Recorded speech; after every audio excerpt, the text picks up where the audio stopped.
Shabbat Shalom. This is Larry Mitchell with Friends of Israel.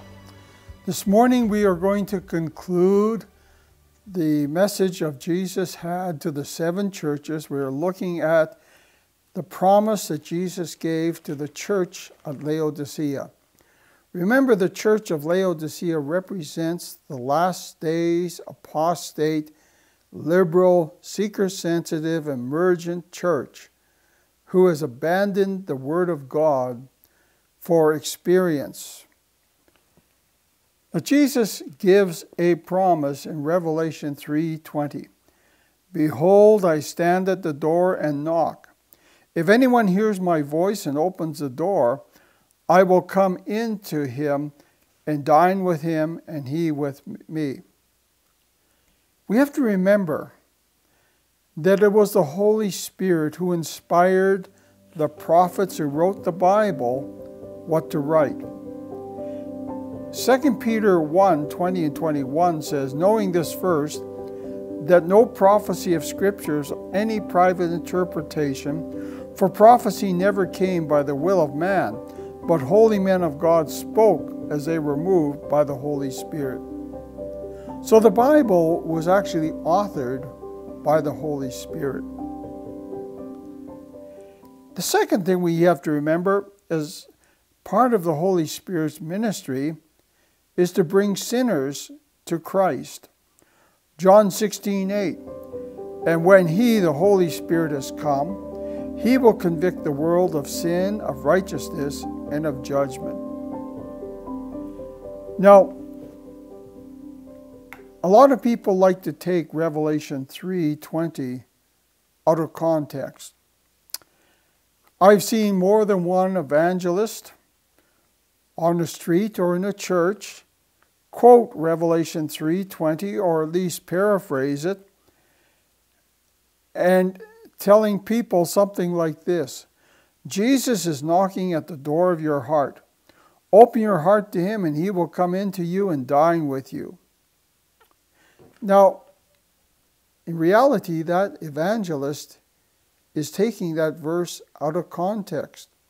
That verse was not written primarily for an individual sinner, exhorting him to come to Jesus. It is rather written to an apostate church to open their doors to the Lord. Now, as I said, the Holy Spirit is the author of the Bible, and the Holy Spirit is the one who convicts people of sin and righteousness and judgment. And I think the Holy Spirit can use that verse taken out of context to win a sinner to the Lord. And I've seen many people come to the Lord after they heard the words, come unto me. Behold, I stand at the door and knock. If anyone hears my voice and opens my door, I will come into him and dine with him and he to me. So the Holy Spirit can use that verse out of context to bring a sinner to the Lord. But this is not talking primarily to the sinner, exhorting him to come to Christ. It's talking to the liberal church. A few years ago, I got a telephone call from a man who was attending a very liberal church. He asked if I would be willing to come and teach at their Bible study because someone had raised an issue: if the Jewish people are truly God's chosen people, why haven't they received Jesus Christ as their Savior? When I heard what church he was inviting me to teach at, I tried to discourage him. I believe in the doctrine of biblical separation, Romans 16:17. Now I urge you, brethren, note those who cause divisions and offenses contrary to the doctrine which you have learned, and avoid them. So what I told this man is, if you invite me to your church, I have no choice but to preach what the Holy Spirit is prompting me to say. And I pointed out that I am known to be very conservative and hard-hitting, and that his church may not appreciate what the Holy Spirit is prompting me to teach. But this man insisted that I come to the church anyway, so I contacted my headquarters and told them, just in case word comes out that I've spoken at this church, understand I am not endorsing this church. I'm using this as an opportunity to preach the gospel. So the headquarters gave me the green light to go, and so I came into the church. Now the study was downstairs, and I came to the study, and the study was filled with all these old saints.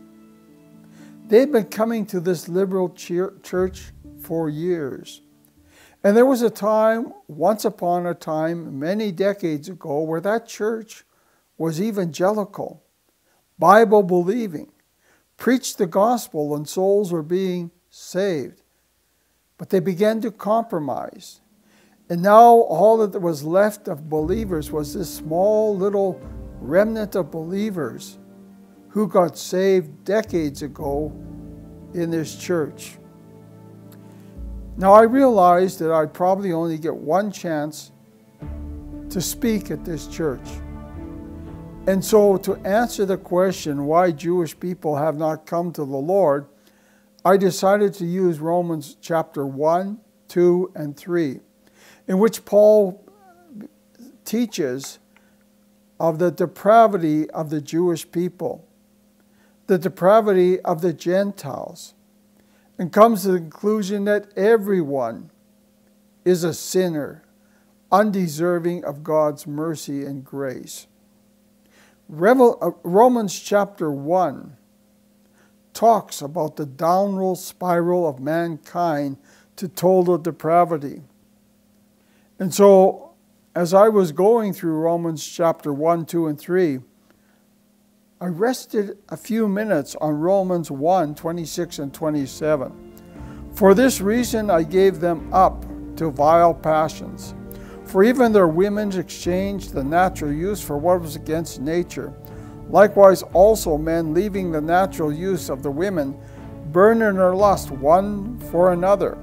Men with men, committing what is shameful, receiving in themselves a penalty of their error which was due. This church fully supported the homosexual agenda. They ordained homosexuals. They married homosexuals. And so when I began to rest a few moments on Romans 1, 26 and 27, I didn't know what to expect. But I was pleasantly surprised. After I finished teaching, one after another came up, shook my hands, thanked me profusely, and said, "Thank you. We haven't heard a message like this preached in this church for decades.